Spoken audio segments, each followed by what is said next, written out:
Okay, folks. So Captain Paul here. Hope you guys are having a great week. Week 23, I believe, 23 or 24. Anyway, I can't keep track of them anymore. It's been a wild, fast run. Anyway, this week we're aboard a 29-foot Ranger tug, and this week let's break down the market, where the market's going to go. Next week I'll get back into my videos, my traditional videos that I love. And next week, I really want to talk about the Fleming versus Nordhaven. It's been a while since I've done one of those videos. I want to do another one because I really want to let you guys know why I would go over a Fleming over a Nordhaven. Anyway, we'll get to that next week.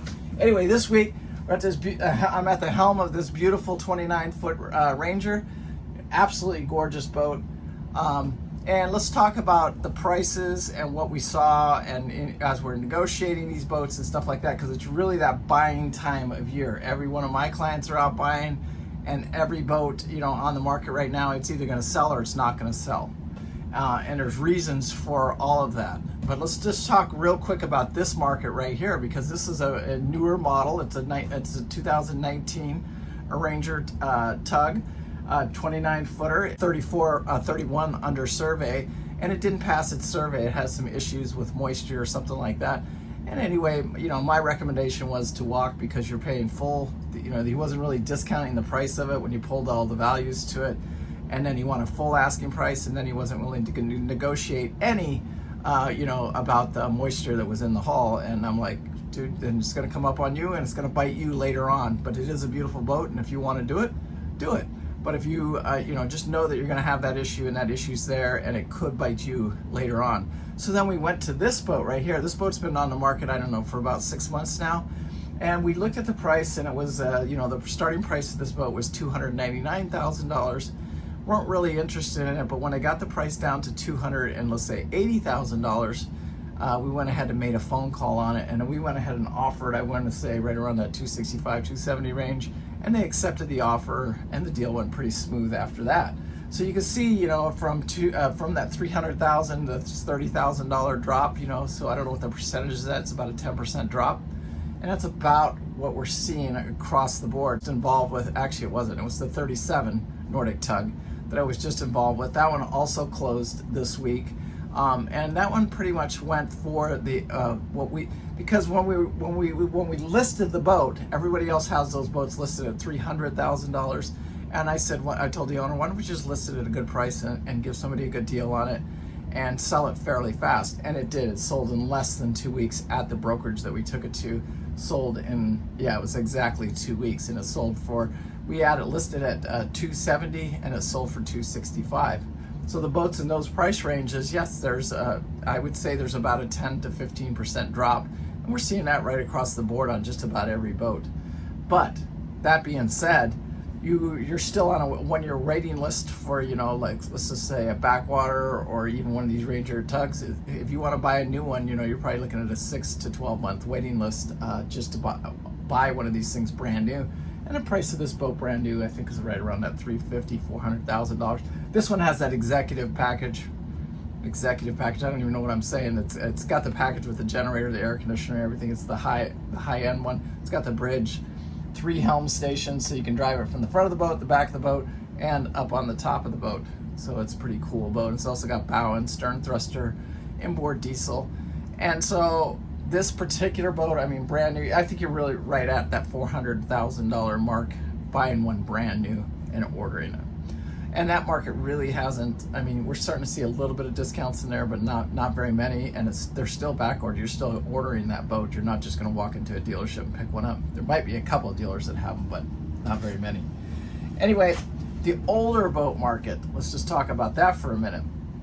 And I'm talking about like my Marine Trader, my 1982 Marine Trader, or that old, 1990 Carver, 2000 Carver, stuff like that. The price of those, it really does vary in condition of the boat. I would say 90%, and the only reason I know this is because I've got Harold out there, and he's literally actively looking for a boat right now. He's probably been on 10 boats in the last month. And out of the 10 boats that he's looked at He's looked at some lower, I think that mindset of trying to find the cheap boat at a good boat at a cheap price he had, let's say, that mindset. And after he started looking at, like a Golf Star for 70 grand, and then, it came up with moisture in the hull. Again, another issue. And I didn't tell him to back out of that one. I just said, that it is what it is. I mean, it's a 40-year-old trawler, and they're going to have those type of issues. And if that's what you want to deal with, that's what you're going to have to, if you want to be down around that price range. And Harold went ahead and passed on it. He just didn't want to deal with the moisture in the hull or anything like that. And I believe that owner of that boat is actually fixing that hull as we speak. But I mean, it's a Gulf Star, it's 40 years old, and it's just, that's what you're going to deal with. I mean, all of these old boats, most of them, they're not being sold because they're in perfect working order. Most of them are being sold because they've been sitting for a little while, and the owner's done with them, and so they're ready to move on. And a lot of these owners think, that there's nothing wrong with their boat and everything's hunky-dory, and they want top dollar for them. So when you try and find one at a discounted price, there were still more issues with that for that boat. For an example, the generator, it didn't have a working generator in it. So Harold, if you want a working generator, you're gonna, and I was told, this is all I was told, is that the generator would have to be a replacement on it. So then you're looking at probably about another $12,000 to $15,000 if you're not doing the work. If you're doing the work yourself, you might be able to whittle that down to around $10,000. But it's just the market, it's what it is right now. Is there deals in the market right now? There's always deals in every single market. There's always deals. We're at, I would say, the height. I'd say the prices are dropping a little bit, and I'd say most of the boats are just sitting. When these owners, and I could use a couple examples, but I'm not going to embarrass anybody or call anybody's boat out.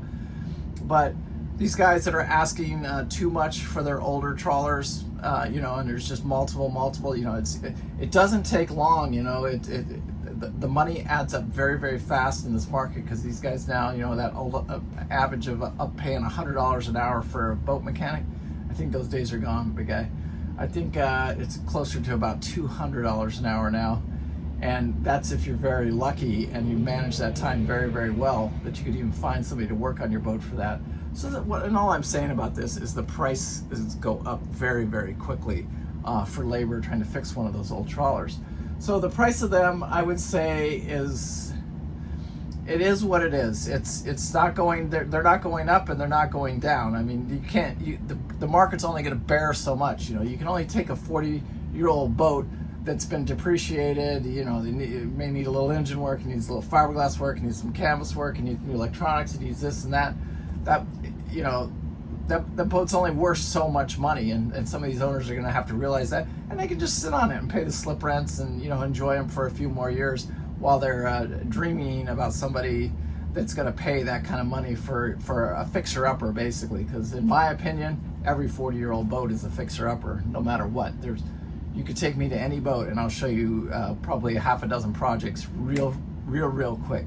And that's one of the advantages of buying something like this. It's a little bit newer. His problems are not going to be, like moisture in the fiberglass, or the engine not running, or the generator not working, or the ACs need to be replaced, or we need new electronics. Like, we got brand new state-of-the-art electronics here, all touchscreen electronics here. This is an upgrade that I'd like to make on Southern Estate, but it's a very, very expensive upgrade. It's for me to put new, and me doing all the work myself is we're probably talking about $10,000 to $15,000. Do it the way I want to do it, it'd be about $30,000.